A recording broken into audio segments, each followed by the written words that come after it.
Probably give a Tony to the homies. Probably get an Emmy dedicated to the highly melanated, arc android orchestrated. Yeah, we highly melanated.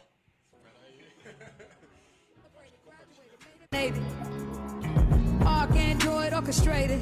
Yeah, Gemini still jamming. Box office numbers and they doing outstanding. Running out of space on a damn bandwagon. Remember when they used to say I look too mannish? Black girl magic, y'all can't stand it, y'all can't ban it. Made out like a Ei, bandit. salve rapaziada, moçada. Boa noite a todos e todas aí. Obrigado aí pela atenção de todos.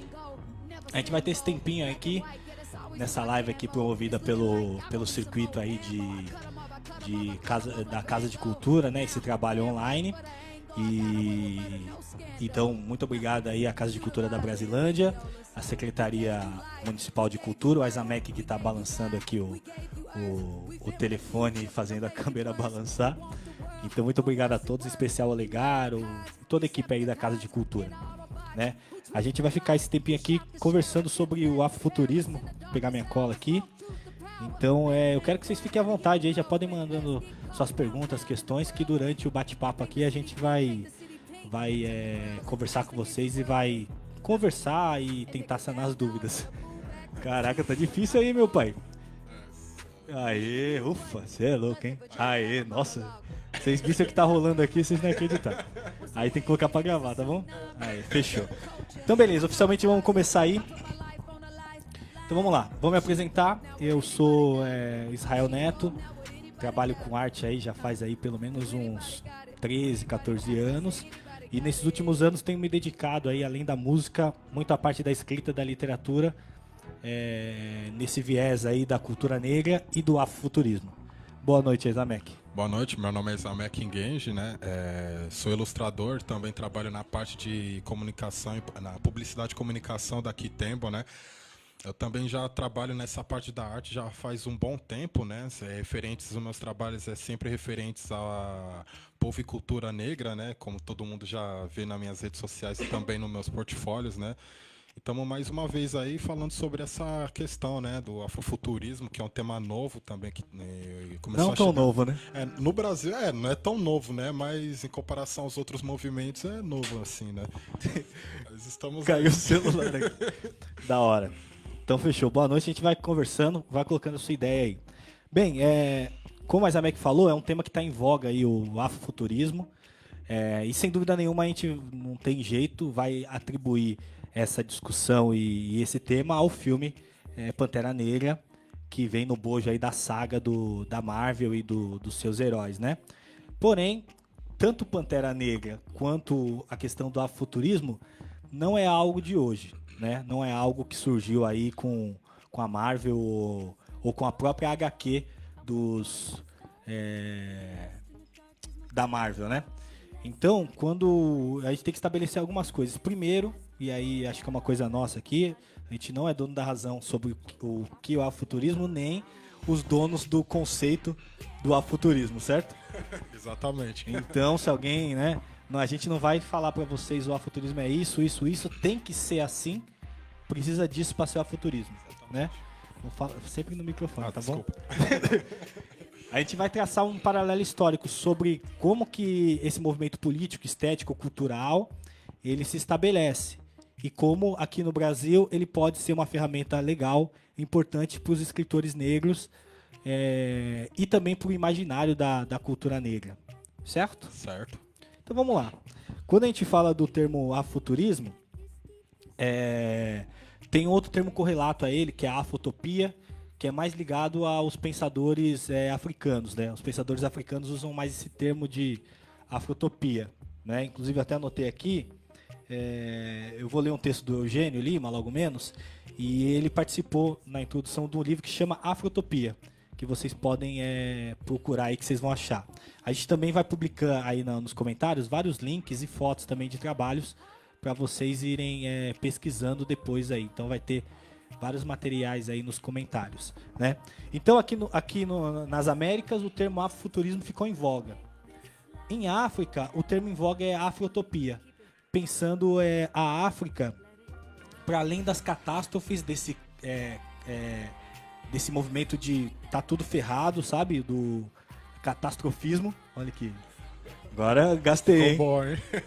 Tanto do catastrofismo quanto do otimismo exagerado. Então a Afrotopia é uma utopia no sentido de relações iguais entre os povos africanos, tanto no âmbito da cultura, da educação e da arte, e da sociedade, da divisão do dinheiro e da riqueza que a Terra produz.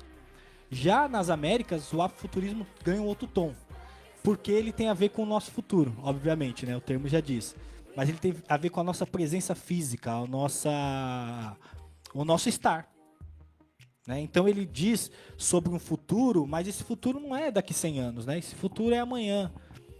Para o jovem que foi assassinado ontem, o futuro dele, infelizmente, era hoje, mas não teve mais esse futuro.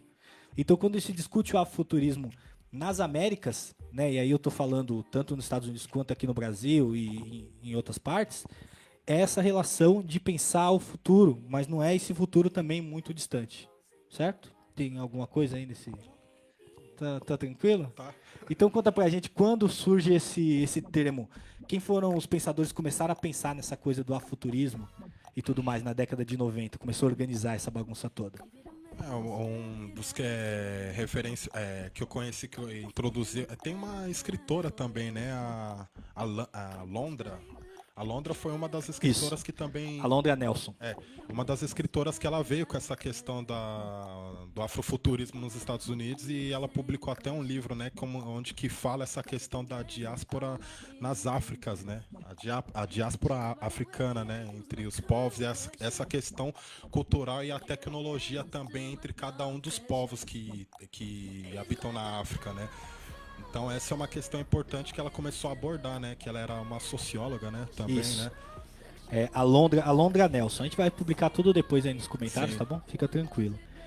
Teve também um artigo, que era o Back to Future, do Mark, que ele traz esse nome, afuturismo. Talvez seja a primeira vez que aparece. Que é registrado, né? Onde que ele questiona também essa questão da falta de negros e também da introdução de negros em histórias de ficção científica, né?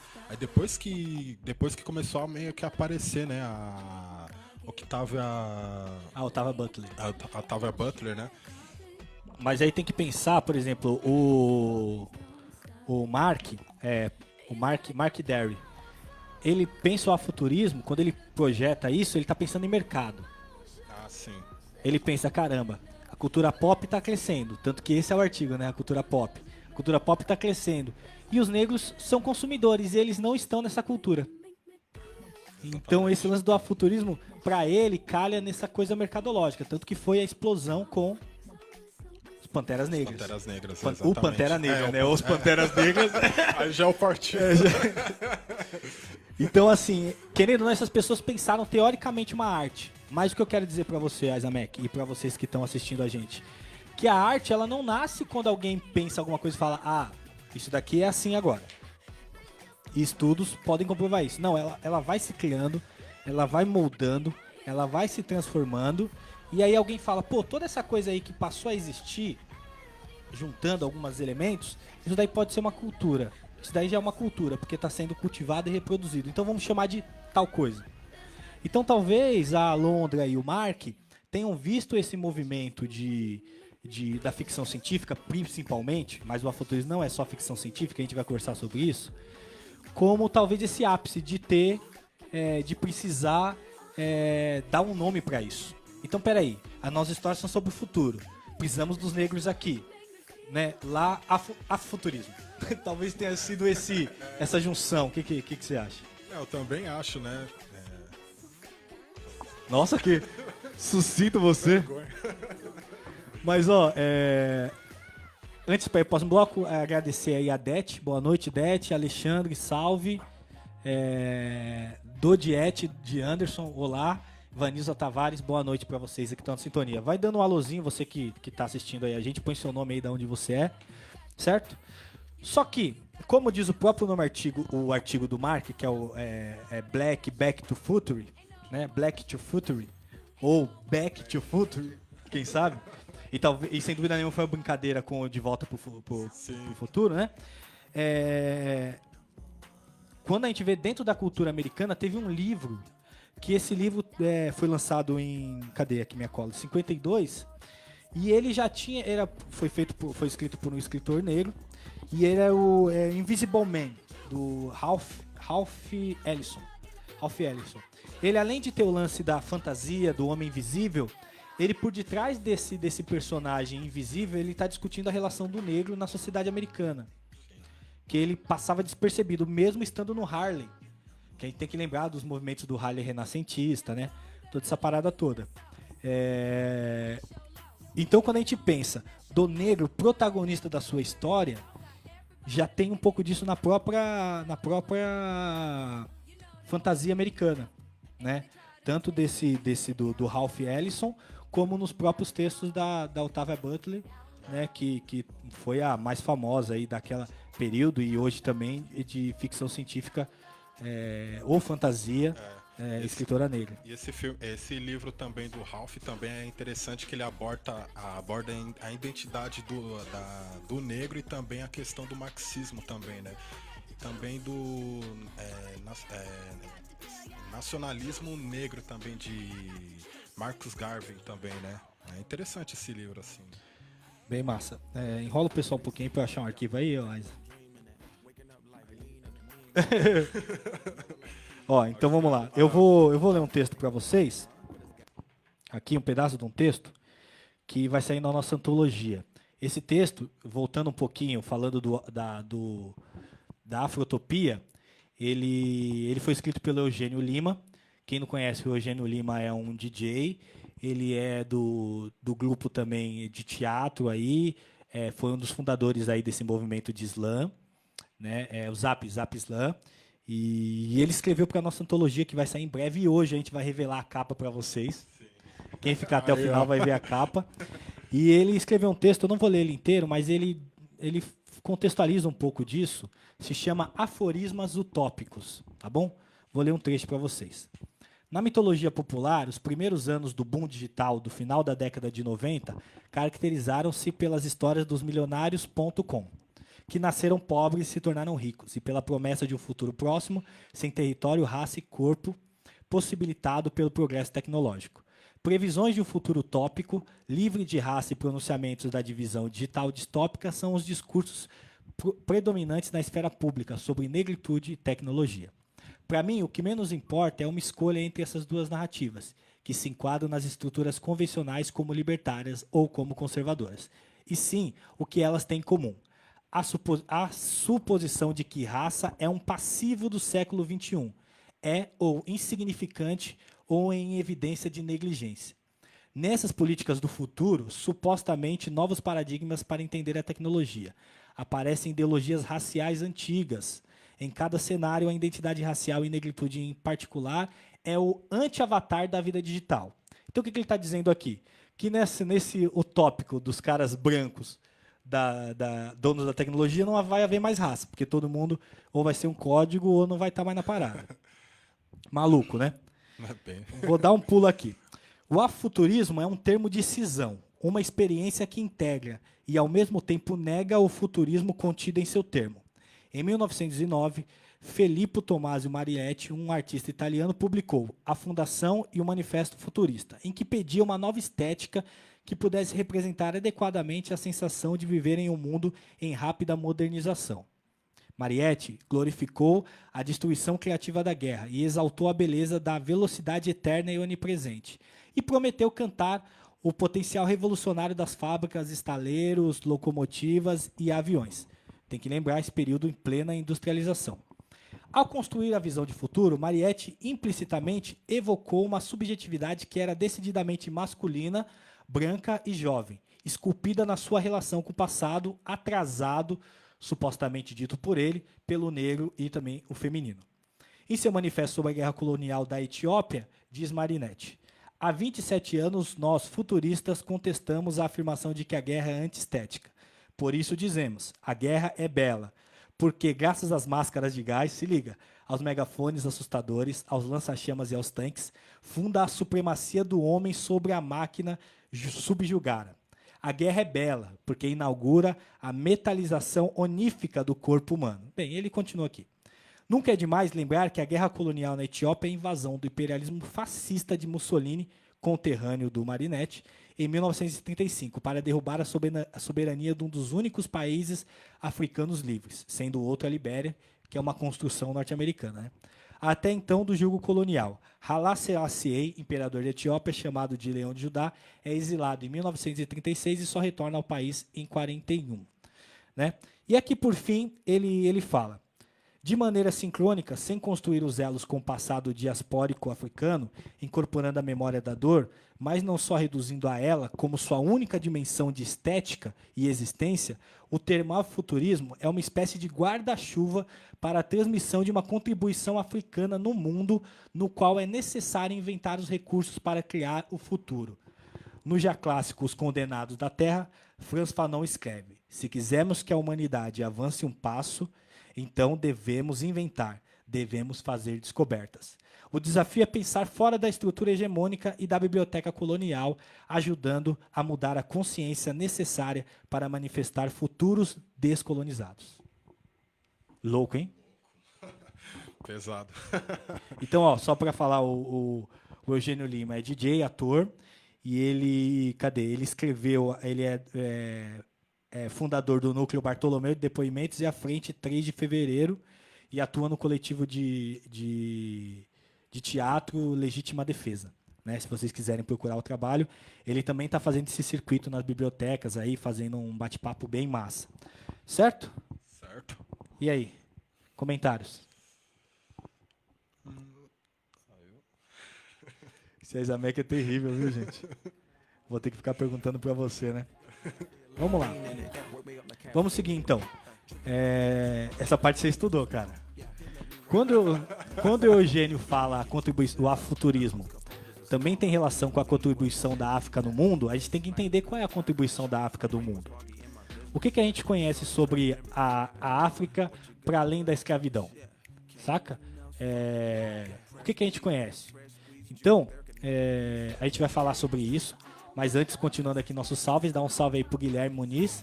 Boa noite, poderiam falar sobre o livro King Didi da Otávia Butler? Como? Kindred. Nossa, você é louco, hein? Você é monstro, hein? E a gente vai falar sobre ele já, tá bom? Bom esse livro. Fica tranquilo. O pessoal da Casa de Cultura falou, acho que aqui é o Olegário, mano, que ele não trocou o perfil dele. Falou do DJ Eugênio no show do Max de Castro. Eles são parceiros. E a Vanilza topzera. A Vanilza ali, ó, top. A Malena aqui da Quebrada mandou um alô também. Valeu pela paciência e pela investida de tempo assistindo a gente, Malena. Então vamos lá. Quais são as contribuições da África no mundo? O que você conhece sobre a África no mundo? O que você conhece sobre a África no mundo? O pessoal está acostumado a falar sempre a mesma coisa, né? O que é a mesma coisa? Na época da escravatura eles ajudaram bastante, mas nessa época que eles fala aí, Então, que sempre o pessoal pega e fala, né, das coisas, né, que eles contribuíram na questão da feijoada, também dos trabalhos artesanais, né, vender quitanda. A quitanda, né? Difícil. Mas meio que isso foi bem muito além do que a África cooperou na construção também, que foi construção civil, tecnologia, o domínio do ferro. Spoiler? Desculpa, mas é inevitável. Então, sobre essa coisa que os europeus viram essa questão de algumas tribos eles terem esse domínio do ferro, outros terem um conhecimento geográfico do caramba, e também essa expansão essa expansão também de criação de gados. Antes os índios eles... Calma, cara. Desculpa. Me empolguei. O cara tá acelerado aqui, gente.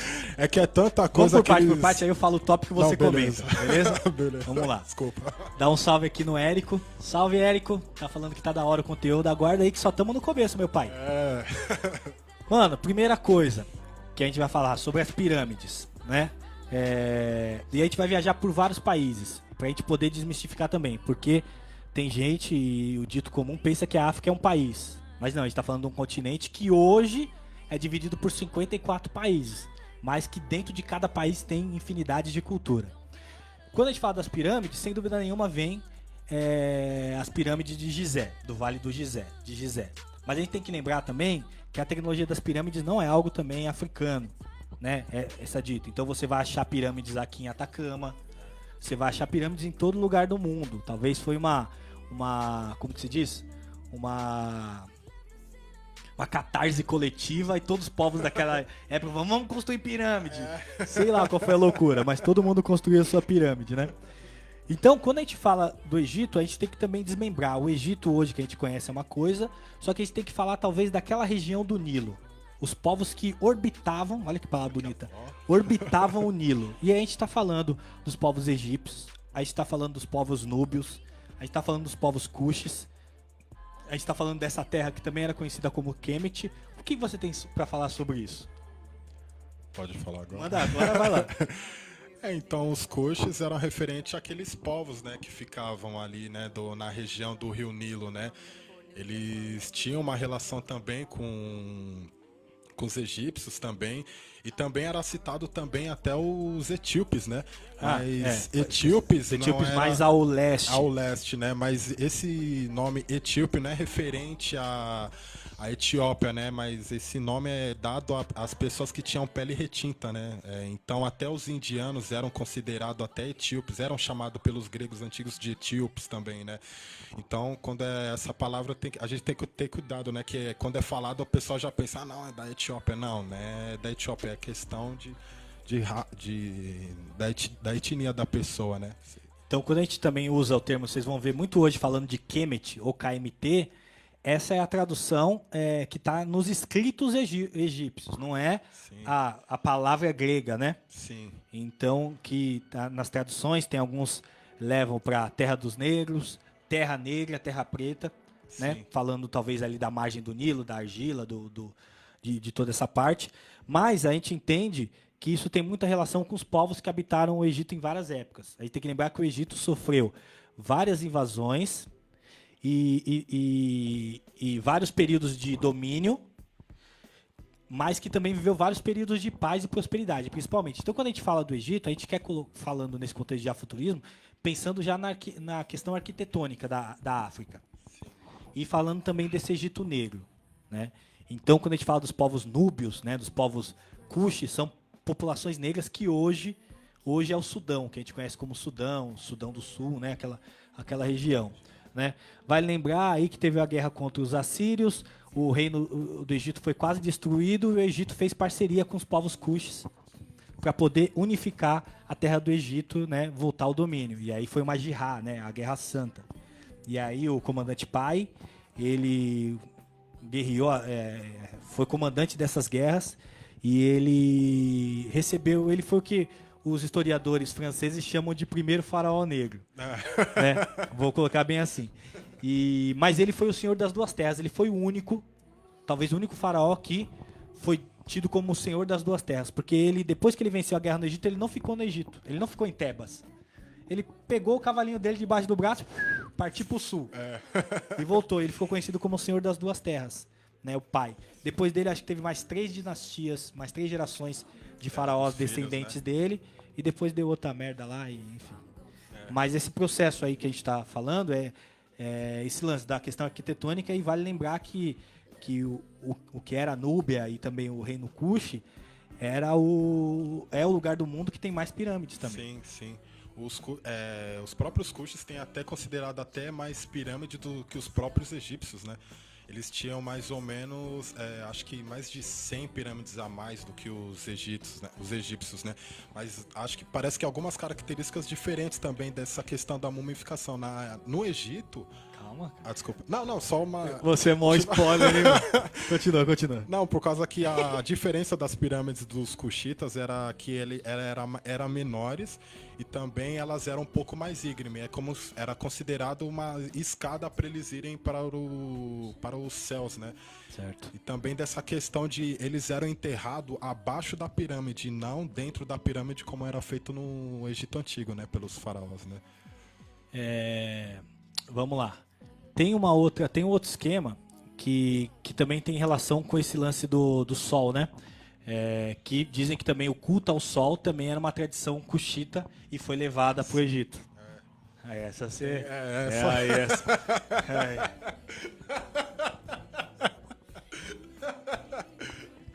Bora lá. Vamos continuar. Timbuktu. Você já ouviu falar de Timbuktu? Timbuktu é uma cidade, uma universidade no centro do Mali, que foi tido como central do mundo ali em África. E era um centro de estudos islâmico. Tido como a primeira universidade do planeta. Assim. A arquitetura dela é bem legal também, se for falar disso. Nossa, né? é sensacional, meu. E a biblioteca. Vale lembrar que também, como ali era um entreposto, os peregrinos muçulmanos islâmicos que viajavam para a Europa, para a Ásia, deixavam ali vários papéis, vários documentos. Então é uma baita biblioteca que até hoje tem escritos lá que não tem em nenhum outro lugar no mundo. E eu acho que se a galera for querer pesquisar na internet, eu acho que eles não vão encontrar como essa considerada... Os livros em PDF? Não, não, eles não vão encontrar como que essa é considerada a primeira biblioteca, a primeira universidade, né? Por causa que ela não tem... que eles têm um requisito lá para ser considerada universidade. Aí é considerada, acho que a primeira universidade que foi feita foi em Marrocos, né? E aí, voltando um pouco para o Egito, estamos aqui na lista, para quem entrou agora, estamos listando as contribuições da África para o mundo, o quanto ela já era avançada em vários quesitos, tá bom? E quando a gente falou um pouquinho da Nubia de Cush, Jesus não pensava nem nascer. Não existia nem essa divisão histórica de antes de Cristo e depois de Cristo. Foi, acho que na época de 2000 antes de Cristo. Mano, pensa. E voltando, a gente tem que falar de um processo milenar da medicina. O que a África contribui na medicina? Quando a gente fala de mumificação, aí já está falando de um processo super avançado de trabalho com o corpo, de medicina avançada. Aí está falando de autópsia, aí está falando de conservação do corpo. Tanto que se passaram 4.000 anos, 5.000 anos, a gente acha a múmia até hoje, e a múmia só falta estar dando um sorriso lá. Tá melhor que muita gente. É verdade, mano. O que você tem mais a falar disso, Ais? É engraçado que se você for analisar os hieroglifos, né? Você encontra ferramentas medicinais que eles usavam, né? Tem até tesoura antigamente. Legal isso. E o interessante é que quando eles tinham essa questão de higiênica, eles levavam muito a sério, né? Essa questão de higiene, por causa que quando eles terminavam alguma cirurgia, que eles faziam até cirurgia, autópsia lá, também cirurgia no coração também. Cirurgia plástica. Cirurgia plástica também tem os especialistas que foram analisar, havia indícios de que as múmias elas tinham cirurgias plásticas também em rosto, facial e tal, claro, né? Cleópatra precisava, segundo o que dizem. Aquelas moedas lá, mano. Exatamente. E o interessante é que eles também, ao terminar, eles higienizavam os instrumentos e enrolavam no pano, como que é feito também hoje, né? É uma tradição, né? Interessante. Quando a gente fala também da escrita, muitos é colocado assim por alguns estudiosos que essa questão da escrita dos hieroglíficos e tudo mais tem muita relação com Tote, né, e a criação da escrita e do próprio papel, né, tem ligação também com o Egito, né? Sim. Só um adendo aí. Bem, vamos partir para outro ponto, que fala dos Dogons. Vocês já ouviram falar dos Dogons? Já ouviu falar dos Dogons? Já. Os Dogons são também um povo do Mali. O Mali tá no centro da África, né? E eles são povos que tinham uma adoração pelas estrelas, eles estudavam as estrelas. Se você é um fã de ficção científica de space opera, que nem eu, o Isaac é mais ou menos, ele é fraquinho. Você já deve ter ouvido falar da Sirius, né? Das estrelas da Sirius, Sírio A, Sírio B. Né? E esses povos, esse povo, além de cultuar um deus réptil, que teria vindo de fora, eles também sabiam exatamente a posição da Sirius B a partir da nossa visão aqui da Terra e como que era a órbita dele, a partir de um instrumento de ferro, como se fosse um medidor. Saca? Acho que a Gisele falou, sim, eu conheço os Dogons. Ela conhece. Viu? Ela conhece. Fala aí, Oz. E o interessante é que os Dogons, né? Eles estudavam, eles tinham um conhecimento amplo da astrologia. A astrologia que eu falo é sobre o estudo dos astros, né? Não é a questão de... Astronomia do zodíaco? Não, né? Não. Tá, é que o pessoal às vezes confunde quando você fala sobre astrologia, né? Então eles tinham esse conhecimento da astrologia, né? E também eles têm até o tempo dessa rotação da Sirius B sobre a Sirius A, né? Que foi considerada que ela demora acho que 50 anos para ter essa rotação, né? E o engraçado é que teve uns cientistas recentemente que eles publicaram falando que os Dogons eles estavam errados por causa que eles não demoram 50 anos. Essa Sirius B demora 50,4 anos. Cara, que é bagulho exato, né, velho? Os caras não querem admitir, né, velho? Não quer. Bora lá. Tem um outro método que foi achado agora um pouquinho no sul da África, ali na região do Império Banto, vamos colocar assim, que é o bastão de Xangô. O bastão de Xangô é um osso, né? Ó, saindo da tela aqui. Era um osso. E esse osso tinha várias... É como se fosse uma calculadora. Depois eu vou postar nos comentários pra vocês, se vocês quiserem procurar. Bastão de Ixangô. Não tem relação com Xangô. É I-S-H-A-G-O. Ixangô. E ele foi tido como essa calculadora, esse cálculo matemático super complexo. Eu já tentei estudar, entender. Zero. Eles usavam mais pra fazer algumas contas, né? E engraçado que num pedaço, parece que o bastão de Xangô é um pedaço de osso de um animal, acho que é de um babuíno, alguma coisa assim. Engraçado que no pedaço desse bastão ele tinha um minério, parece que o minério é Tatsu, acho que é Tatsu o minério, se não me engano, né? Acho que ele é encontrado no mundo, acho que 12% dele. Assim.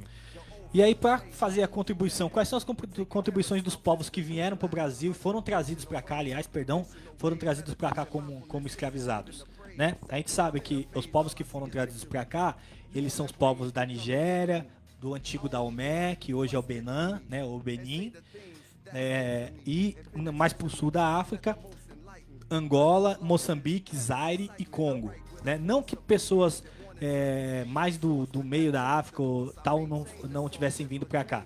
Muito provavelmente sim.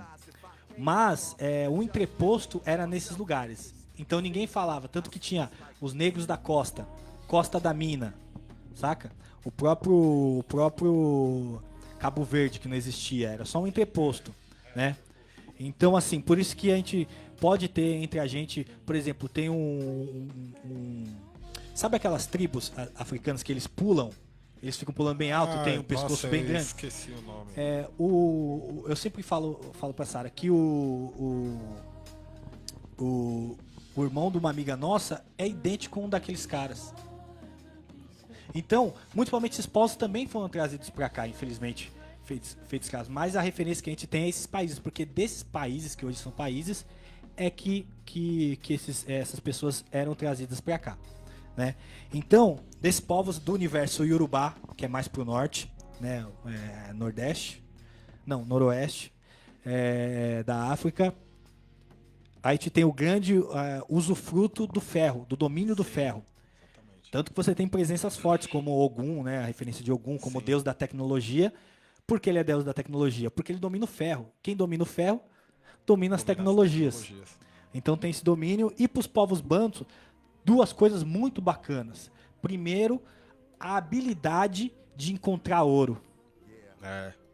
Por isso que a gente tem Minas Gerais, todo aquele lance do ouro. E os negros sabiam o caminho do ouro, junto com os povos nativos aqui do Brasil. E segundo, a questão de cuidar do gado aberto. Os europeus não tinham nem terra para cuidar de gado aberto. Tinha nem terra, né? E os povos bantos já conheciam essas tecnologias, né? E os urubás a outra que eu falei. Quer acrescentar alguma coisa aí? Você foi contemplado? Nossa, acho que eu já tinha... É verdade, você tinha dado... eu tinha dado spoiler. Voltem aí no minuto 13, no minuto 10 do vídeo, ele já tinha dado sobre spoiler. Essa questão, né? Então vamos lá.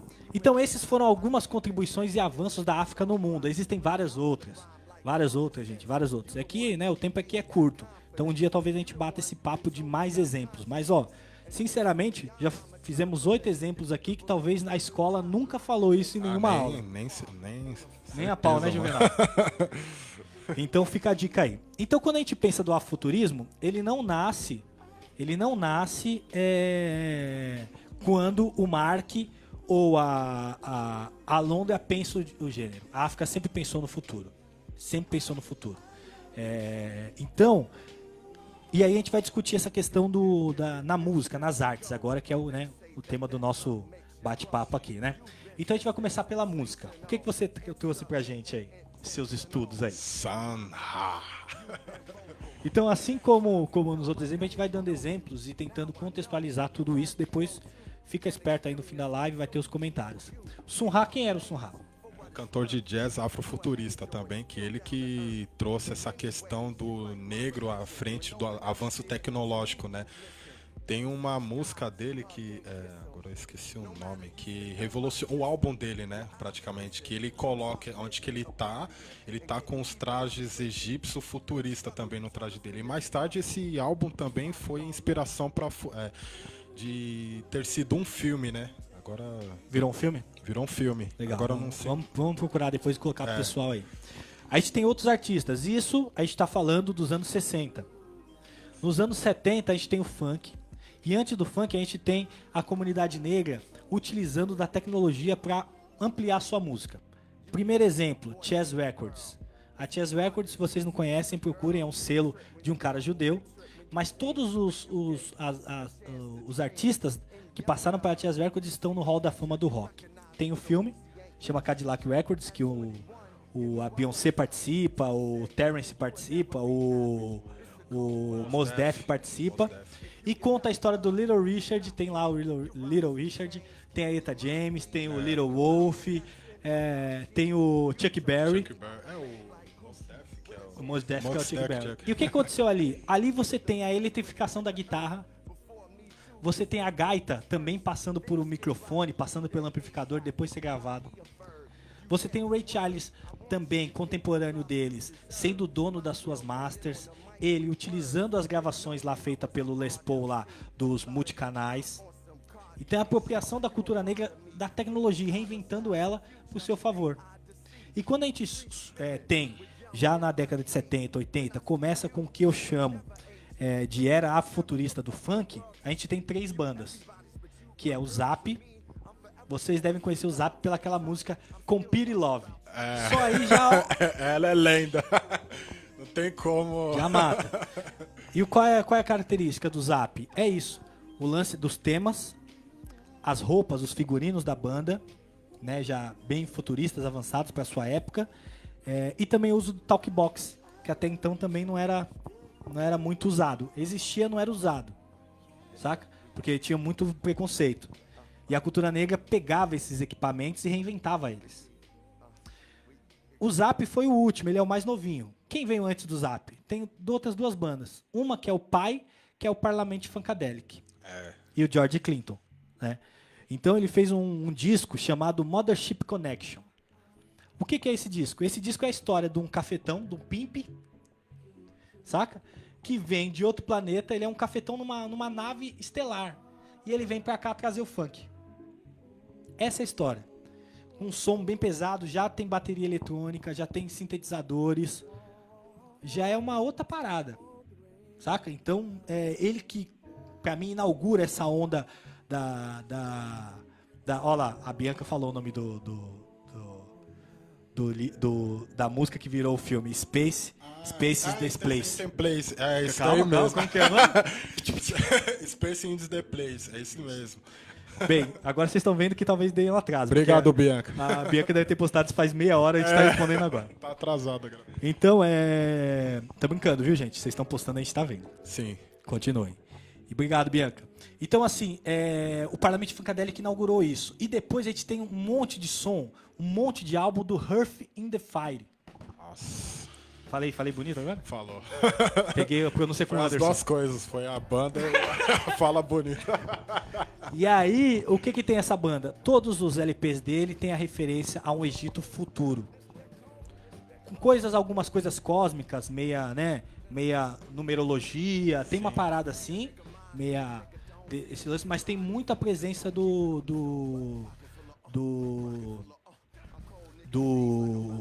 Egito. Sim. Desse Egito futurista. Então você tem, por exemplo, tem capas que tem a pirâmide, e no meio da pirâmide, da esfinge no caso, tem umas caixas de som. E tem umas pirâmides também que estão indo pro espaço. Que estão voando, né? Como nave espacial. Dele, né? Os discos são fenomenais. Eu vou postar aqui um artigo que eu escrevi que se chama A Santa Trindade do Afrofuturismo na Música. Tem todos esses relatos.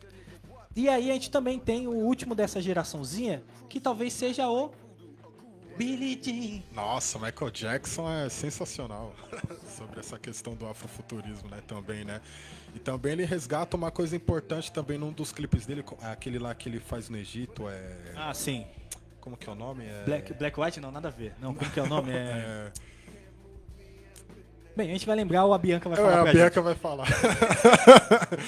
Então, esse clipe dele mostra bastante essa questão, ele resgatando... O Egito Negro, né? O Egito Negro, Verdade. essa questão, ele também traz como aquele ator lá, Murphy. o Ed Murphy, como o faraó negro, né? Ele resgata essa questão do Egito, do Império Cuxita sobre o Egito, né? É bem interessante, né? Ainda mais numa época onde que era considerada que não tinha essa questão dos faraós negros, né? Não era debatido também. E quando aparecia, Mesmo eles sendo apagavam. tudo pintado lá, né? Mesmo eles estando... Engraçado que se você for analisar os hieroglifos, mano, que eles têm a pintura deles...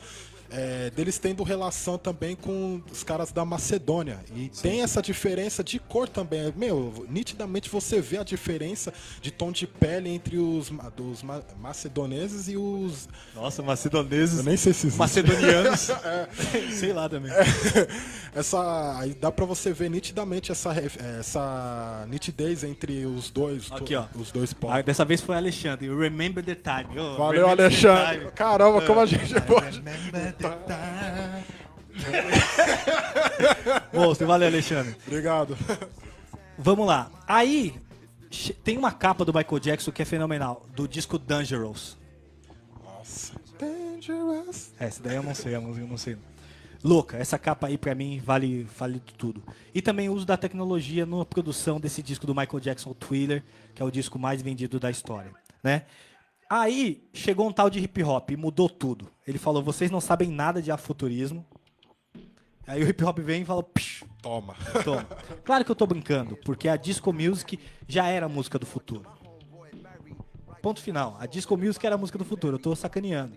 Aquelas luzes, as roupas, as discotecas que pareciam máquinas do tempo. Pareciam espaçonaves, parecia que você tava numa chuva de meteoros lá dentro, né? E a música, essa música forte, pesada, agressiva, sensual e que eram com corpos negros, né? Mas aí vem o hip hop. O hip hop reinventou dois equipamentos de som já utilizando tecnologia. Primeiro, os toca-discos. Os toca-discos eram utilitários, só serviam para tocar música. E eles viraram dois instrumentos musicais. 3 junto com o mixer, os dois toca-disco e o mixer. Já é reinvenção. O hip hop se apropria dessa tecnologia e reinventa ela pensando no futuro, pensando na música do futuro. Então, muito louco isso, saca? Deixa eu só responder aqui a história. O Du Costa perguntou: samba do Congo localizado na região da Elísio faz referência à história da estrada do Congo? Eu não sei bem a estrada do Congo, mas eu posso dizer que o Congo, né? Acima um pouquinho de Angola, que tem a sua língua maior, o Kikongo, que a gente tem muita coisa dele no Brasil, inclusive as congadas, todas essas são referências ao grande Império do Congo, né? E vale lembrar que o Império do Congo, o Império mesmo do Congo, ele é um império que já se relacionava com Roma. Teve embaixador do Congo em Roma, com o Papa. Então, o que a gente chama de cristianismo africano tem muito relação com o Congo. Tá bom, Du? Eu não sei se tem a ver com a estrada do Congo, porque eu sinceramente não conheço. Beleza? Bora, continuar. Vem o hip hop. Plá! E ele reinventou um outro equipamento, que é a Roland 808. O que era a Roland 808? Era uma máquina uma máquina de ritmo, uma bateria eletrônica. Os caras no estúdio viraram e falaram: meu, isso daí é brinquedo, mano. Nada a ver esse bagulho aí, brinquedo. Aí, Marvin Gaye, outro cara que era Jazz. preto, usa naquela música Sex or Really. Saca? Tem a música Sex or Really, ele já usa essa bateria eletrônica.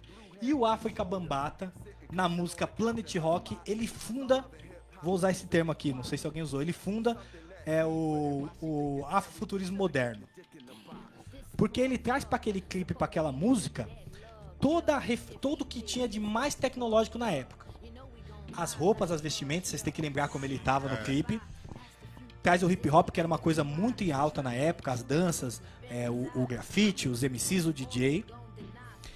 As MCs também, porque a África Bambata Crew, tem que lembrar, a Zulu Nation, era composta por mulheres também.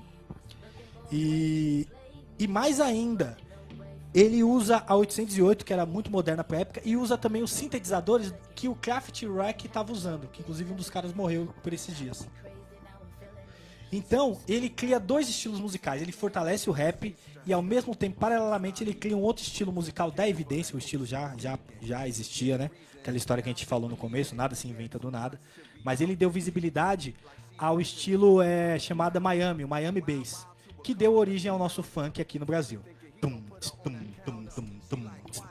Party people, tem que funk é esse? The Zulu Nation. Não vem de novo com o seu robozinho. Então, assim, mudou a referência. E o Isaac vai citar outras duas referências do hip hop que utilizaram muito bem a tecnologia. Você colocou aqui o Dr. Dre e o André. Assim, era. Não, então era mais, script, referente no conceitual das músicas deles também, né? Onde que eles colocavam o negro presente nessa questão de dirigir, porque antigamente era meio que considerado que o negro só tinha carro quando ele era motorista de um branco, né? Então, com esse avanço do hip hop também, a introdução deles deles nas músicas, com dente de ouro, portando essas joias também, né? É a mesma coisa daquela questão da música dos Racionais MC, preto e dinheiro são coisas rivais, Então meio que eles começaram a introduzir essa questão, eles sendo populares, tendo carro, que nem você vê naquele clipe lá do Let My Rights, do Dr. Dre, onde que ele fala, que é um termo utilizado, deixa-me dirigir, mas só que rights é mais questão de montar, né? Então, beleza. Aí então essa questão de ele colocarem o negro avante, né, dirigindo dentro desse poder, né, mas meio que era uma questão já não tão positiva na questão do afrofuturismo, né, por causa que... Mas era a questão eu acho que tem um pouco a ver, vou só voltar um pouquinho, que tá no nosso próximo tema, mas tem a ver com a contemporaneidade, porque como a gente falou no começo, o afrofuturismo também não é só sobre o futuro, pode ser um futuro próximo. Então, naquela época, não tinha referenciais negros de sucesso, para além das artistas, que eram mais mulheres, brancas, negras na disco. Então, a gente tem que lembrar, por exemplo, o Dr. Dre estava em Compton. Não tinha referencial de sucesso em Compton. Em Los Angeles, sim. Tinha o Zap, tinha o George Clinton, mas referencial contemporâneo a eles, não. Então, eu sempre falo que o Michael Jackson, o Spike Lee e o Basquiat, eles reivindicaram para eles a contemporaneidade. Eu quero tudo que é de bom agora. É um pouco o pessoal mais estudioso aí na questão religiosa, é um pouco da teologia da libertação, né? Tem que ser tudo bom aqui, não tem que esperar amanhã eu ir pro céu morrer para ser bom. Ô tio, o que é isso? Então acho que tem um pouco disso. E isso versa com o futuro. Eu quero estar bem hoje, para estar bem amanhã, para estar bem depois. Saca? Então eu discordo um pouco de você, acho que tem relação. Não, sim, né? Exatamente. Tá bom. Tá assim, bom, não, é que entra numa questão mais de ostentação, né? Até que o André 3000 ele entra com uma outra questão de uma nova formação, de uma nova questão, né? Dentro do hip hop, onde que ele aborda essa questão de no futuro você vai querer que seu filho seja apenas chamado de humano, que ele escolha o próprio destino, a não ser que a sociedade que estabeleça para ele, né? Mas é só esse questionamento, mas essa questão do negro ostentando é bacana também. Nesse sentido eu entendo, mas eu entendo o que você trouxe. A gente tem vários nos Estados Unidos, depois a gente vai vir pro Brasil também. E por último, pra gente ir para um outro circo, a gente tem, acho que atualmente, as duas artistas, a artista que representa esse segmento é a Janelle Monáe. Quando, antes de começar a live, aí, eu tava passando aí o som dela, né? Que ela já lançou 3 álbuns nessa linha, né? E o último, que é o Dirty Computer, né? Monstro. Tem uma música que até o DJ Eugênio faz uma referência, uma leitura dela muito bom, que é o Jane Django, né? Django, pra brincar um pouquinho com o Django, né? Django livre, e Jane, que é a personagem principal do do filme. E ela foi feita no filme. Então, se você tiver conta na Amazon, plim, plim, no Amazon Prime, tem disponível. Mas também tem no YouTube o disco inteiro. E o disco é um disco-filme. E ela traz muito isso. E por último, na minha, se você tiver outros exemplos, por favor, Zamek, tem relação com o clipe da Beyoncé com participação do Jay-Z. Vou colocar a participação do Jay-Z, que é o Ape. Ah, sei. Que eles fazem dentro do Louvre. E eles pegam e fazem a leitura negra daquelas imagens. Cara, não existe nada mais afrofuturista do que isso. Tem outros exemplos? Outros exemplos de pinturas... Não. Da questão da música. Não, acho que você já falou dos Foi? assim, É porque, gente, tem um outro trampo que eu faço que chama Disco Aula, né? Que é sobre a história da música negra a partir dos vinil. Aí a gente explora mais a música até essa questão, traz os discos, mas acho que não é o momento agora pra gente poder avançar. Artes visuais, aí é a sua área, bicho. Fala pra gente, como que o afuturismo se imprime aí. E a gente tem aqui o Alexandre. O Alexandre dos Anjos, ele é o professor de um curso de corte, design, costura e pintura afuturista aí na Casa de Cultura. Né? Então ele está também fazendo o curso online aí. Então acho que vai ter muita relação com ele aí, esse trampo. Quais são os referenciais futuristas, negros, afuturista, que você trouxe pra gente aqui? Tem o Rubem Valentim também, que você pode pegar as pinturas deles, que a maioria as pinturas dele, a técnica que ele usa é geométricos, né? É o... Nossa, agora eu esqueci o nome do movimento que era. Nossa, desculpa, eu esqueci. Então, aí onde que ele pega referências, ele pega mais essa questão religiosa, né? Ele pega os instrumentos da religião de... É água, tá, gente? Só pra... É onde que ele pega os instrumentos dos orixás, né, e transforma ele adapta nessa questão de formas geométricas, né? Então você pode ver ali os instrumentos. Com os bambus, né? Sim, com os bambus. E aí também. depois ele vai pintar os bambus. Eles pintam os bambus, faz telas. Tem umas pinturas também ali no museu. Tem algumas na Pinacoteca e também tem no Museu Afro. Você encontra bastante das pinturas dele também, né? Vamos acelerar, que a gente já tá quase 1 hora e é só então 1h30. Então a gente tem muita coisa. Então fica aí, gente. Continua. Abdias do Nascimento. A gente tem que lembrar que o Abdias também foi um pintor. Abdias é fogo, né? Porque ele quis ser padre. Aí ele sofreu racismo, não quis ser padre. Aí ele virou um religioso dos cultos de matrizes africanas, né? Virou político, ele foi senador, mas ele também tinha um dom para pintar, gente. Então procurem as obras do Abdias. E o grafite? Existe. O grafite versa sobre o afrofuturismo? Versa sobre a questão de sair da tela pro muro, né? Nas ruas, né? O grafite é meio uma questão de uma arte na rua para você ter acesso, né?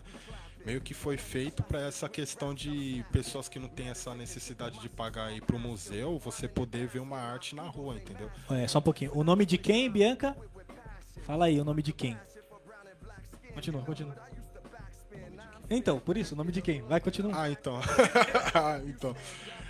Então, meio que foi uma revolução. De começo, como sempre, todo movimento novo artístico, quando é introduzido, ele sempre é criticado. Você pode ver também até mesmo o Basquiat também, né? Ele também tá aqui na lista, o Basquiat. Ele teve uma crítica também dessa questão, por causa que era uma questão mais... ele usava a técnica, o nome do movimento era primitivismo e também... Como? Primitivismo? Primitivismo, Nossa, eu enrolo pra cá. O primeiro Rubens Valentim. Rubens Valentim, sim. Rubens Valentim, tá, Bianca? Sim, o Henrique Rubens tá Valentim. aí. O Du mandou um salve pra você desde a época do basquete no Fazendinha. Beleza, Du? Continua aí. Então, tá falando dos grafite, né? Isso, Rubens Valentim, é isso, Basquiat. Rubens Valentim do Basquiat. Então, essa questão do movimento que começou a ter mais ganho, né? Tem até algumas exposições que eles até... eles quebraram um muro por causa que tinha um grafite. Você foi na exposição dele no Rio e aqui em São Paulo? Não. Aqui, eu fui. Então, o Basquiat, eu acho que tinha esse lance que a gente discutiu da contemporaneidade, porque ele, por exemplo, fazia o flash dentro em cima de um pedaço de janela. Sim, Saca? E tinha umas coisas minimalistas dele também, né? E ele conseguiu estar na High Society. Então, quando a gente está falando desse lance do contemporâneo, de conquistar o contemporâneo, né? Também talvez esteja nesse pacote aí do afrofuturismo. Sim, entra nessa questão também, né? Pode concluir. Não, acho que... Foi?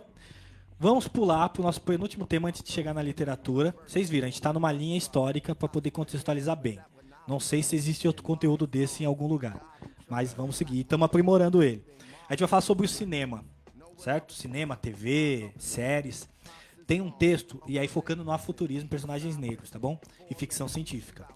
Então, por exemplo, a Oprah, não, a Whoopi Goldberg, ela disse que quando ela viu a Tenente Uhura na TV, na nave Enterprise, ela falou, caramba, mamãe, vão ter gente no futuro, vão ter negros no futuro. Então, esse primeiro passo essa primeira linha foi a linha de se ver, da representação. Então, o papel da Nicole, né? Nicole Nelson, alguma coisa assim, como Tenente Uhura, foi fenomenal para incentivar mulheres negras e para colocar a gente no futuro. Porque esses filmes versam sobre o futuro. E como que a gente vai estar lá? E a discussão que vem, talvez, com o afuturismo tem relação com esses filmes, é isso. É que talvez o futuro sempre tá igual, né? Sempre tá da mesma forma, do mesmo jeito. A gente não superou o racismo, não superou a discriminação, não superou o status social. Estamos na mesma. Então, por exemplo, o Star Trek é um avanço. Porém, a Uhura é a única personagem negra daquele seriado e ela aparece como uma telefonista espacial. Ela trabalha na Atento da Federação.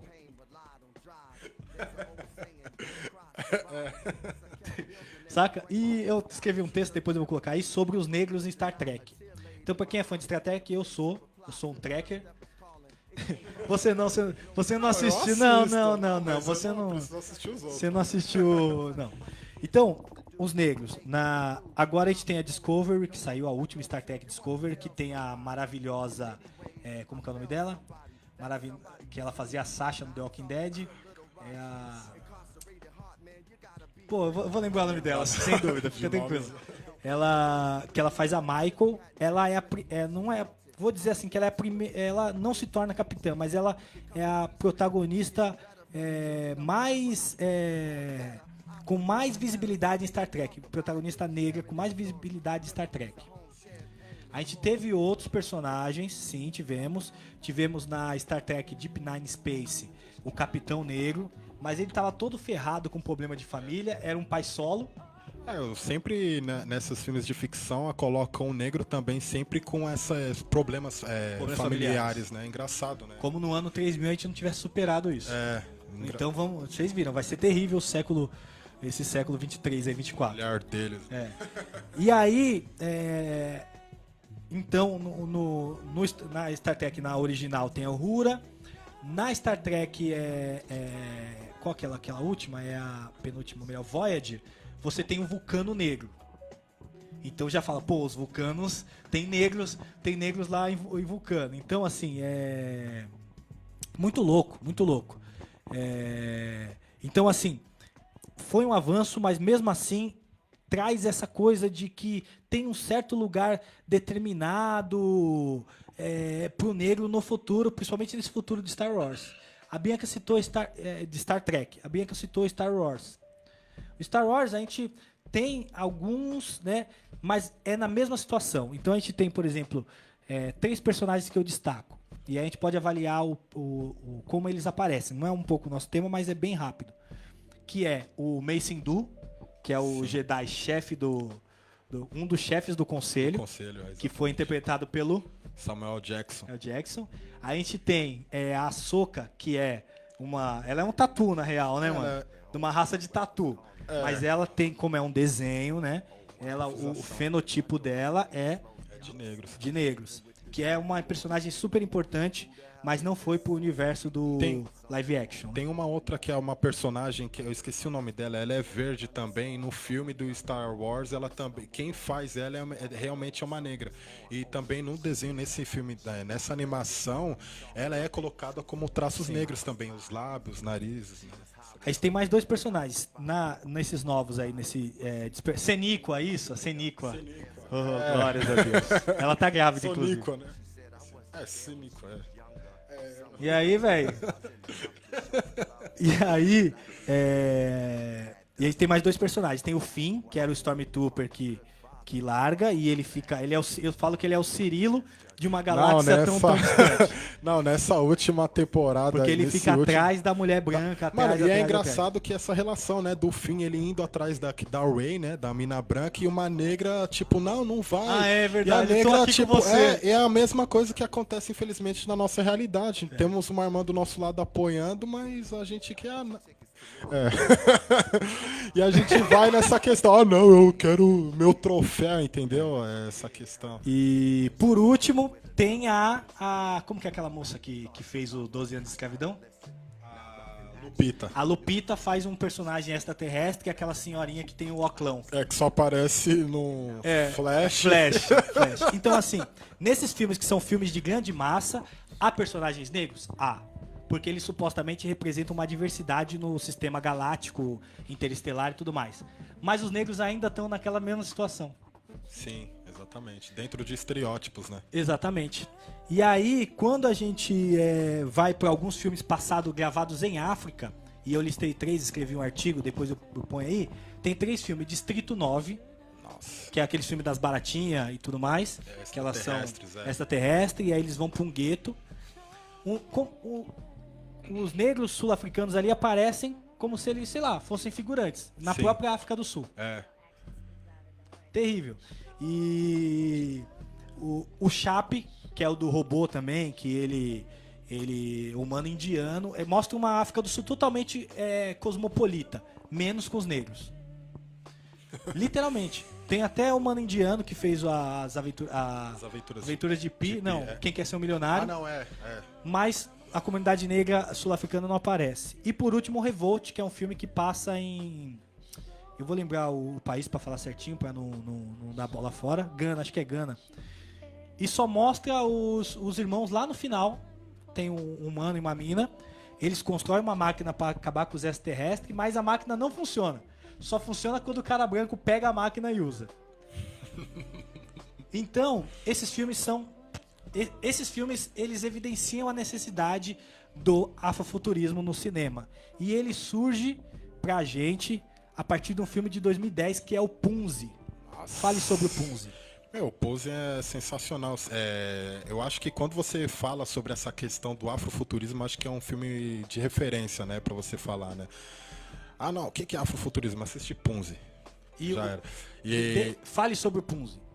Então, é um filme onde que eles estão dentro de como que se fala? Tem uma guerra mundial, a terceira guerra mundial. Tem uma terceira guerra mundial. Onde e aí a população tem que viver embaixo da terra porque o ar fica escasso. Escassez por conta da radiação que há no planeta também, ali ao redor, né? Então eles ficam isolados. O engraçado que a forma que eles produzem a energia lá dentro é através de esteiras também. Sim. E também de... exercícios físicos, Exercícios físicos, e eles conseguem ver a luz, eles só não podem ir para a superfície. Exatamente. Quem escreveu esse roteiro foi o Anuri Karim. Ela é da África do Sul, foi lá. A gente vai colocar tem um TED dela, aqueles TEDx, sabe? TED dela monstruosa, essa mina é fenomenal. E ela traça um novo paralelo com o afrofuturismo, pensando na parte ecológica e na parte mística, porque tem um lance em volta de uma árvore. Sim. E essa árvore, a gente sabe que uma árvore representa a vida. Quando a gente é criança no prézinho, qual que é a primeira coisa que a gente desenha quando tem um desenho livre? Uma casa ou uma árvore. E essa árvore não é uma árvore qualquer, é uma árvore frutífera. Exatamente. Então ela traz esse papel da África mãe a partir dessa parada. Ó, o Henrique, tô escrevendo bagulho assim, mano, e nem conheço esse filme. Assiste, tem lá no YouTube. Dá um salve aqui pra Sara, pra Ziza e também pro Duda, lá do Rio Grande do Sul. A gente ia lá fazer a palestra. Coronavírus acabou com nossos planos, mas ano que vem a gente tá lá. O nome do filme é Punzi. P-U-M-Z-I. Punzi. A gente não vai contar mais, senão estraga o filme, né? Mas é um curta Tem pra você assistir na internet. 20 minutos. 20 minutos. 20 minutos. Participou de uma série de filmes chamada Africa First. Muito louco. É um evento que tem na África de curtas metragens que acontece lá, né? Massa. E por fim, e aí? Tem Afrofuturismo Brazuca? Será? Cegar? Fala pra nós. Foi melhor começar. Pô, cara, eu fiz a deixa, que vocês estão vendo, né? Fiz a deixa, cara, mano, lamentável, trágico. Tem um filme que tá no Netflix, se chama... Eu assisti esse final de semana, eu até falei, é uma vergonha eu nunca ter assistido esse filme. Caramba, agora que você lembrou, mano. Não, eu sei. Você é louco. Se chama Branco Sai, Preto Fica. Eu vou resumir porque nosso tempo tá bem corrido. A gente tá falando pra caramba, mas ó, já tá acabando. Esse filme, ele fala sobre um bagulho que aconteceu, que foi a entrada dos policiais num baile black lá em Brasília. E aí teve essa frase, essa palavra de ordem, essa frase de ordem. E pessoas foram vitimadas, né? E aí essa história narra a história de dois homens que estavam lá. E os dois têm problemas com a perna e eles estão inventando, estão formulando um jeito de expandir. Isso é um futuro próximo, meio atual, tem um pouco de ficção e um pouco de real action. Jogar em Brasília uma bomba cultural. E em paralelo a isso tem um mano que é um viajante do futuro. Fala desse cara aí. É engraçado que da forma como que ele vem de como que é feito, a forma que ele vem num container, né? E nesse container, é engraçado que nesse container ele... Não, continua, cara. Eu só põe o microfone que você já fica pago. Não, é engraçado. É engraçado que nesse container ele pega as informações, muito criativo. Aí você vê, você começa... Por que ele pega as informações? Isso é importante no filme. Por que ele pega as informações? Conta esse spoiler. É claro, velho. O cara tá assistindo a live e já era. Então, ele pega essas informações, que ele quer saber dessas informações para levar como prova no futuro para incriminar Brasília, né? Por esse crime sobre os policiais. Contra a humanidade, contra os povos periféricos que aconteceu em Brasília, né? Qual o ano que ele vem? Ele vem do ano 2073. Vale a pena, assista, branco sai, preto fica. Ufa, vamos pra literatura. Né? Porque senão não dá tempo. É verdade. Obrigado a todo mundo que tá assistindo aí. Compartilha pra chegar em mais gente, a gente trocar essa ideia nesse sprint final. Certo? Deixar um salve aqui pro Guilherme Muniz. Salve, a Ziza aqui tá falando louco, Ziza. Valeu, hein? Vamos continuar. E vai dando um salve aí, você que tá assistindo aí. Quando a gente fala de literatura fantástica no Brasil, por que a gente fez esse paralelo todo, né? O pessoal tá falando, por que isso tudo? Porque isso tudo serve de base pros escritores, pras escritoras, pros ilustradores, pras ilustradoras. Sem esse estudo das outras artes, e é uma relação de codependência. Porque muitos dos filmes que a gente não citou aqui, mas pode citar, foram feitos a partir de filme. Perdidos em Marte, o mais recente, Perdido em Marte. Eu, Robô, saca? Do Asimov. Sim. Então, assim, a literatura pode munir o cinema, a música, as artes visuais. Então, por isso que aqui na Quitembo a gente preza muito por esse repertório antes de chegar na literatura, porque é o que vai munir a literatura. E o Brasil não consome ficção científica, né? Seja ficção científica, principalmente de literatura, porque tem um pouco do preconceito de, é uma literatura... Aqui no Brasil é até colocado junto com literatura juvenil. Nossa, né? Ah, não, é coisa sobre robozinho, o pessoal voando, não entende a profundidade da parada, né? E aí tem escritores de ficção científica que também não se denominam como escritores de ficção científica ou como escritores de fantasia. E aí fantasia, quando a gente tá falando de literatura fantástica, a gente fala de horror, a gente fala de fantasia de monstro, livro de monstro, se você quiser, né, pra dar um nome bacana, monstro, ficção científica, terror, viagem no tempo, todas essas paradas todas, novela, investigação policial, filme, livro policial, saca? E tudo isso. Antes de voltar, deixa eu dar um salve no pessoal aqui de novo. A Ziza recomendou a mostra, ela falou, tem 2 curtas que eu vi no Sesc Mostra Africana. Um se chama As Espadas e outro Os Afronautas. Vamos procurar, os 2 de afrofuturismo. Quais histórias do Afuturismo BR vocês gostariam de ver em filme? O Ítalo, já a gente responde essa. E tem a Gabi Monteiro, lá do Peri, região. Salve, Gabi. Então, assim, a gente tem essa primeira barreira, que é o consumidor brasileiro e os próprios escritores e a identidade nacional. Porque a gente foi muito pro realismo, né? Tanto na poesia, quanto nos contos, nos romances. Eu escrevi um texto chamado de Opinião, né? Que é a minha opinião, de como a literatura periférica e negra também foi por esse lado. Então, livros, por exemplo, como que é o nome? Kindred. Kindred. Da Otávia. Fale sobre o livro, você que estudou. Então, fala sobre um livro onde que a protagonista é uma mulher, né? Que essa Otávia, ela é interessante que dos livros dela, ela gosta de muito ter o protagonismo e o feminismo negro, né? Dentro do livro, é uma mulher que ela tem alguns paradoxos temporais, onde que ela vai pro passado e ela encontra seus antepassados, né? Na época da escravatura, né? Engraçado que quem tiver por perto dela ou tocar nela alguma coisa assim, também viaja com ela também no passado, né? Lembrando que esse livro, talvez, vai sair um filme com a Janelle Monáe, que é Antebal, alguma coisa assim, eu vou procurar o nome certinho, que acontece a mesma coisa. Ela vai viajando no passado e no futuro. Né? Então, muito provavelmente seja inspirado nessa. Não estudei ainda. Tem a Amada, da Toni Morrison. Opa, aqui. Que eu sempre falo que é um livro de terror. É um livro fantasia de terror. Conta a história, tem um filme. O filme foi interpretado por nada menos que a Oprah e o Danny Glover, o mano do Não, eu sei do Duro de Matar. Duro de Matar, sim. Saca? Então o filme é muito louco e o filme é bem fiel ao livro. E é um livro de horror, porque fala sobre a escravidão no sentido do espírito vem de novo assombrar a casa dessa mãe. É um livro fantástico. E esse que fala de bruxa, que é Eutituba.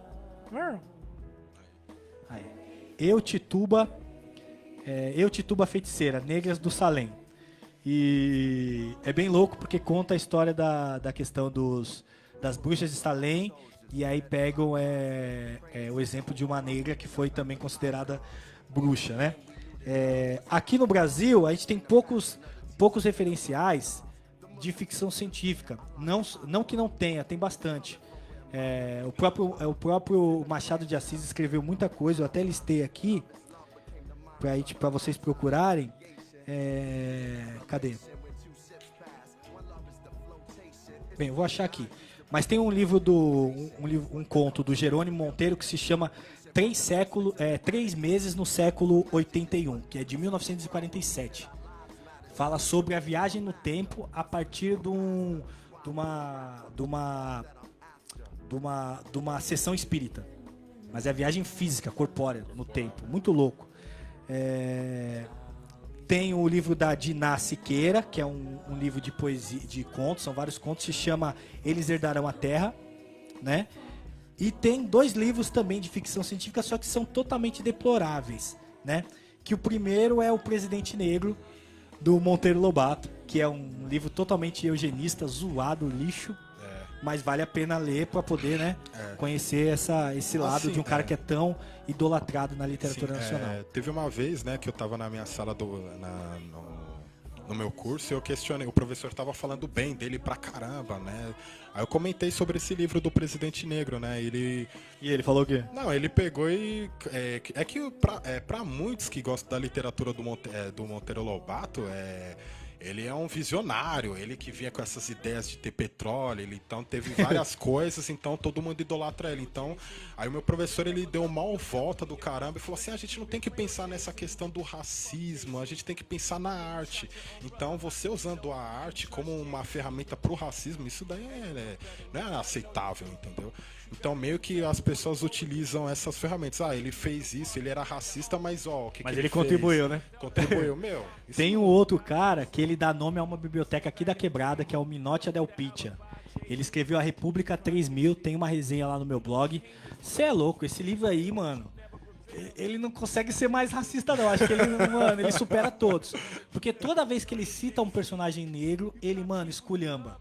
Fisicamente, corporeamente, esculhamba. E ele transforma uma inca Os povos incas, vocês sabem. Pele morena, índios, né? Pele amarela, como chamam alguns, né? Tudo mais, pele dourada, né? Ele transforma praticamente numa deusa grega. Tanto que o nome do livro antes se chamava Filha Inca. É terrível. Mas, enfim, são caras que ganharam o nome. Aqui, ó, lembrei, peguei o nome. Se chama O Imortal, do Machado de Assis. Conta a história de um homem que vai pra uma tribo indígena e toma um negocinho lá, né? E ganha a imortalidade. Então, a literatura nacional produziu algumas coisas. Tem alguns livros que eu trouxe, que é esse daqui, ó. O mais antigo, que é esse Páginas do Futuro. Ele traz vários livros de uma galera que escreveu sobre o Brasil e tal no futuro. É bem legal, tem várias histórias bacanas. E esse daqui que é o Passado Imperfeito, que ele é o que é um dos gêneros da literatura que fala sobre personagens. É história paralela, que chama na literatura. Então você pega um fato histórico e a partir desse fato histórico você cria uma realidade paralela. Então eles pegaram vários personagens aqui e criaram uma realidade paralela. Então tem histórias paralelas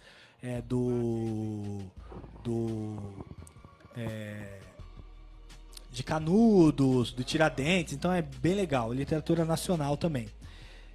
E recentemente eu li esse livro aqui, que é o Neo. É do escritor jovem. O moleque tem... Eu chamo de moleque porque ele é de 99. De 2000, mano. Tem 20 anos, né? 20 anos. E, velho, o livro não é bom, assim, totalmente bom. Mas, cara, é uma escrita muito prodigiosa, é uma escrita que eu acho que tem tudo a ver.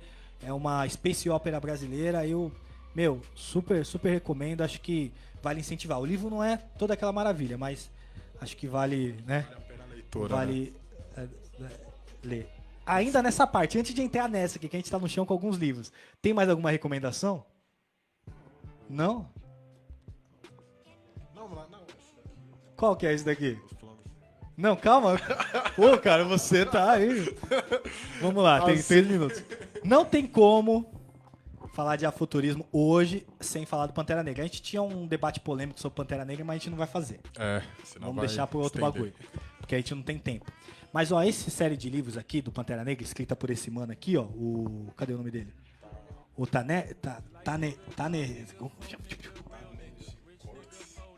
Bem, tem um mano lá do Rio Grande do Sul, pretão, que fez um vídeo, eu vou postar aí pra vocês, muito louco.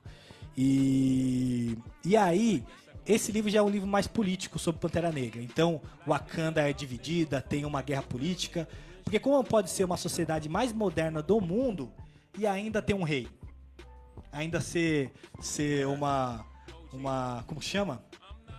Um reinado, eu vou lembrar o nome. Uma teocracia, como assim? Que é quase um deus do Pantera Negra, né? Então é muito louco. Tem as castas das mulheres também, elas querem um espaço político. Tem a divisão geográfica de Wakanda.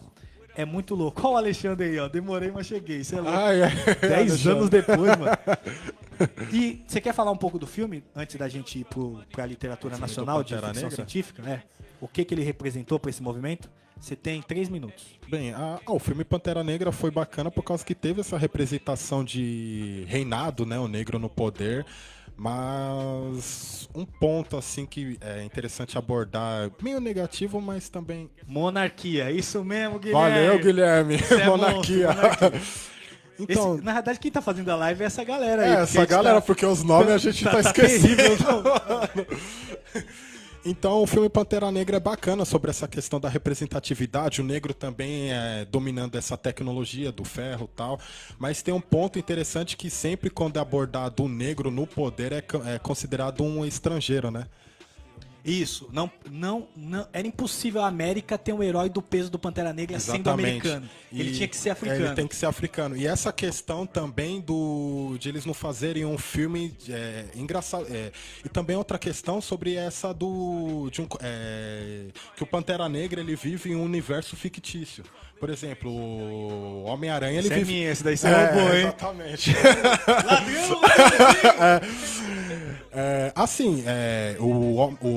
Por exemplo, o Homem-Aranha ele é de Nova York, tipo, o Super Choque é de Nova York. Eu sei que um é da DC e outro é da Marvel, mas eu tô pegando referência. Que crime, hein? Eles vivem um universo realista, né? Um universo que existe, o Pantera Negra já não. Mas assim, eu entendo do motivo de colocar o Pantera Negra de um universo fictício por essa questão. Se você fizer um filme exaltando, por exemplo, vamos falar do Império de Gana, o Ashanti. Então vamos colocar um filme futurista dentro do Império Ashanti. Tal. Então pessoas acham que de Angola não ia se sentir representado, entendeu? Você acha que por isso que virou aquela Wakanda cosmopolita? Eu acho que sim, mano. Eu acredito Legal. que pode ser essa questão. Depois a gente pode entendeu? discutir isso, vai discutir com mais tempo, mas tem essa questão mesmo, assim, do... existiu uma Wakanda de verdade. A Etiópia, Eritreia, ali é essa região que não foi colonizada, né? Mas a gente tem que lembrar que os criadores do Pantera Negra, eles pra mim, e aí essa talvez é a coisa polêmica, eles se encaixam nos mesmos criadores do Star Trek, Star Wars, né? A gente tem que lembrar que foi os caras brancos da Marvel que fizeram o Pantera Negra lá no passado. Tem a revista original, se vocês quiserem me chamem no Messenger que eu mando os piratinhas de PDF pra vocês, dos HQs. Mas é um cara branco, e o cara branco jamais vai imaginar na sociedade americana um cara com tanto poder, sabe? Então, isso tem que ser em África. Então, não é pan-africanismo, não é. Talvez para esse dirigido hoje, talvez sim, né? Tem um pouco de ter um espaço que conseguiu guardar a essência da África. Mas é como que é apartado, né? Quem tá aí mais tempo na live viu todo esse roteiro que a gente fez, né? Então, peraí, não existia mesmo esse bagulho na África? Por que todos os outros flertam com a realidade e o Wakanda tem que ser totalmente fora da realidade? Exatamente. E aí, sim, vamos falar com a galera aqui, a gente parte pra literatura pro nosso fim, certo? Ziza falou, na próxima tem que ter uma futurismo na arte, viu? Então prepara aí. O Guilherme ajudou a gente, a Maria Aparecida Luca falou da Carolina Maria de Jesus, uma grande escritora, com seus diários, criou um novo gênero literário, que é essa coisa dos diários, dessa nova narrativa, né? Não tem um pouco relação com o que a gente está falando hoje a nível de literatura fantástica, né? Mas sem dúvida nenhuma é o grande nome. A Bianca diz, quais vocês diriam que são os principais diferenças entre termos de mitologia e construção da história na literatura afrofuturista pro sci-fi mais hegemônico e tal? Legal, a gente vai falar isso já já. Teve uma outra pergunta aqui, acho que a Ziza falou que eu conheço uma nessa linha que faz a gente esquecer de várias coisas, chama Felipe Neto. Fez crítica pro Mano YouTube. E o Ítalo também perguntou, falou do livro. Ele falou como que devia ser o que a gente espera desse filme futurista, que ele tem que ser uma parada mais 8K ou meio branco sai, preto fica. Que é um enredo foda, mas a imagem não traz essa tecnologia toda. Muito louco. Vamos pra literatura e a gente vai falar. Sem dúvida nenhuma, quem disseminou o termo afrofuturismo na literatura aqui no Brasil foi o Fábio Cabral, né, com o livro O Caçador da Rua 13, né, Caçador Cibernético da Rua 13. Ele foi o cara que colocou esse termo no mundo, aqui no Brasil, em relação ao futurismo, né? Então é um cara que está na história. A gente trouxe aqui alguns livros tanto de afrofuturismo quanto de literatura fantástica negra, que pra gente essas coisas estão ligadas, né? E eu quero falar deles aqui. O primeiro, vou fazer uma pergunta pra você. Qual é o preto que você conhece que escreve horror? Pensa aí. 3 segundos ali, acabou o tempo, porque a nossa live tá correndo. Difícil, né? Eu conheci um que é o Edjan, lá do Rio de Janeiro. Ele escreveu esse livro que se chama Gótico Suburbano. Fala sobre contos de terror no subúrbio do Rio de Janeiro. Muito louco. Vou falar do Henrique, que ele tá aí, o Alagbara, O Sonho. É um livro, eu coloco no bojo de fantasia. É um livro de fantasia pra mim, que conta a trajetória de um sonho, a relação dele com a humanidade, os conflitos, a ética e tudo mais. É um maravilhoso livro. Vou trazer o combo aqui, que é a Lua Anzala, lá do Rio de Janeiro, que é essa duologia, que é a Revolução em Verdades, que é o Brasil 2408, 2408. É um livro fantástico, um livro de detetive, de afrofuturismo e também do que o Anderson gosta de chamar de solarpunk. Pensando no solarpunk. A Lu também lançou esses dias o Izegun, certo? Que é bem legal também, um conto policial. Reforçou a característica de escrita dela. Pega os nossos livros lá, tá bem aqui, não. E o da Sabine, que é o Incompletos. É um livro fantástico.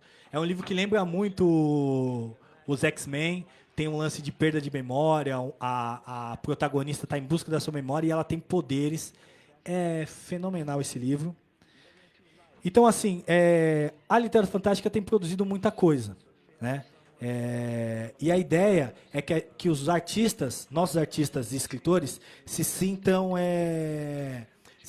confortáveis em publicar livros para além da poesia, para além do conto, para além da dureza dos dias.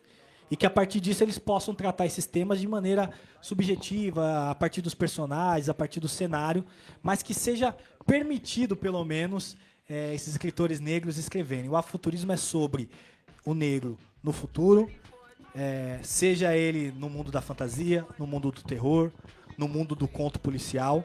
E do conto policial eu quero um livro que eu acabei de ler, que é o Inspetor de Shin Dizimila, que é lá de uma escritora nossa, jovem, que tem 29 anos, lá de Moçambique. É um livro fenomenal. E por fim, os nossos, né? Fala aí dos nossos. Planos Secretos do Regime, Plim, plim. escrito pelo Israel, e também as ilustrações do DGO, né? Certo. Esse é um livro que ele tá no gênero de distopia. Sim. Ele já Vou mandar, paizão, vou mandar a bibliografia assim.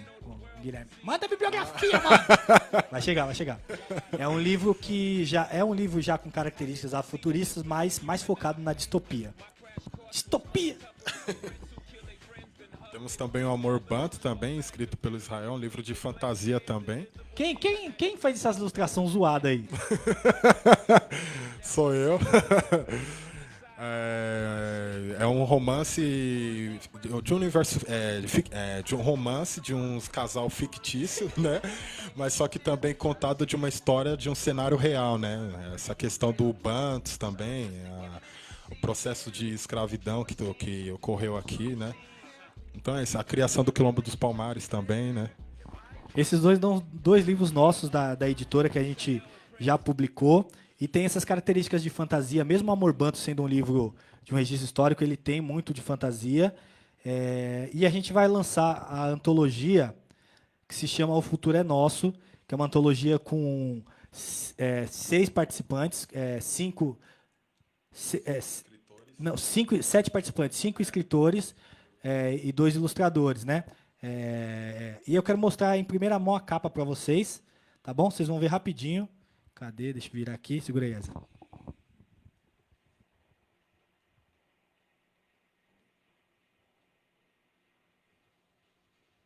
Vira. Tá a capa aí para vocês verem. Não tá em high quality porque fica, né? Certo? Ficou meio assim para vocês também ficar com um docinho na boca, né?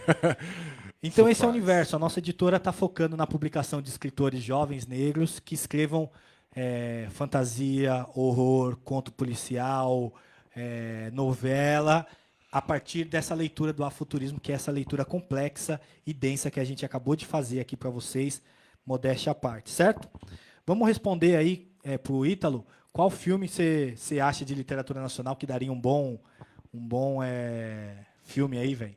E se essa coisa aqui, no Brasil, a gente tem que fazer filme mais realista também, que nem o preto fica e branco sai, ou a gente tem que começar a explorar essas coisas bem futuristas e tal, esse outro designer? Eu acho que as duas coisas deviam ser exploradas mais ainda, né? Mas Para, não mete em cima do muro não, vai lá. Não, por causa que nem esse filme Branco Sai e Preto Fica, mano, é engraçado que ele introduziu uma coisa, um fato real e colocou elementos de ficção, né, dessa questão da viagem no tempo, né, que engraçado que só foi só no futuro que os caras foram querer analisar para entrar em processo, entendeu? Bem, o Examec quis dizer Você não conseguiu ser. Eu não consegui ser. Me Ele quis expressar. dizer que aí ele fez uma leitura crítica, que só no futuro os caras tiveram sim, consciência dos crimes que foram cometidos às populações Exatamente. negras e periféricas. Eu falei o quê? Você falou algo nesse meio termo. Foi embaçado. Então essa é uma coisa, assim, que... Mas eu acho que falta pra gente um quê tecnológico, né? Falta pra gente acesso à grande tecnologia. Tem, por exemplo, o seriado 3%, já consegue dar uma alavancada, né? Não é aquele bagulho tipo negocinho no fio voando. Já é uma foi coisa bem da hora. feito já. Tem um que é o Homem Onisciente, é bem bom feito também, bem feito. Então falta a gente escrever mais livros para que esses livros possam inspirar roteiristas e esses livros virarem filmes, né? E é engraçado que mesmo você fazendo, eu acho que, agora que caiu a ficha da coisa, eu acho que seria interessante você fazer mais filmes de ficção científica, por causa que dentro do filme de ficção científica você pode colocar a introdução da realidade, você pode ver também que os atuais filmes de ficção científica hoje, não é que nem os antigamente eles iam para os espaços para explorar. Então era meio que uma questão de colonização. Agora eles estão indo pro espaço para achar uma cura na Terra. Você pode achar também aquele filme lá do... Nossa, por onde você foi agora, bicho? Os rolês por aí. Nossa senhora, hein, mano. Sabe aquele filme lá que você não gosta, aquela série que você Zoada, mano. Sai pra lá, mano. que eu esqueci o vou nome, nem você falar não o vai nome. querer falar o nome, mas é uma série muito boa nessa questão que eles estão querendo procurar uma cura pra Terra também. A outra vida também entra com essa abordagem também. Essa leitura do Aiza, pra gente finalizar aqui, gente, acabou. É pensar assim, que a literatura fantástica, novela, fantasia, afrofuturismo, horror, ela não fala do futuro, aquela viagem espacial só para o futuro ou só do passado. Não. Ela tem relação com o presente. Então o Aiza está falando que os filmes dos anos 2000, 90, falando do viagem espacial, tá falando para ir colonizar a Terra, porque a gente estava naquela de descobrir coisas. Hoje não, hoje esses filmes refletem o momento atual de transição migratória no nosso mundo. Exatamente. Os zumbis hoje, quando a gente tem The Walking Dead e esses outros paradas, eles não falam sobre uma baboseira filosófica. Não, é a gente com o celular na mão andando em busca do alimento que está no celular. Todos os nossos impulsos ali.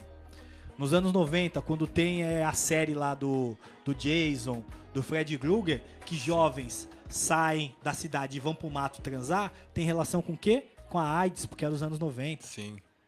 O terror de Guantánamo só pôde ser superado com Jogos Mortais. Então todos esses filmes de ficção, toda essa parada tem muito a ver com o presente, não tem a ver com o futuro. Até um filme antigo também, um filme impressionismo alemão, que é dentro do termo de impressionismo alemão. Metrópolis? Não, Nosferatu. O Nosferatu Nosferatu também ele retrata sobre essa questão da praga do rato, né? Da peste negra, né? É que eu não queria falar esse nome. Mas é o nome. Infelizmente é o nome. Fechou? Deixa eu só responder aqui a Bianca, que a Bianca, deu várias colas pra gente. Tem essa questão da mitologia. É uma coisa que a gente tá pensando muito, de como a gente consegue avançar um pouco, pensando que, por exemplo, é muito comum a gente ver na literatura periférica negra a referência aos orixás. Por exemplo, já jogando no tema. E aí, me parece que a gente talvez esteja num limite ali entre o uso da mitologia e da representatividade dos orixás com o abuso a uma religião que ainda é viva, sabe? Então tem muita gente que põe lá coisas de Ogum, Xangô, sem nem conhecer, tá ligado? Sem nem saber nada. E às vezes até de maneira que vai contra os preceitos da religião ou que não tem relação nenhuma com os mitos, com os itãs, que é como é dito, né?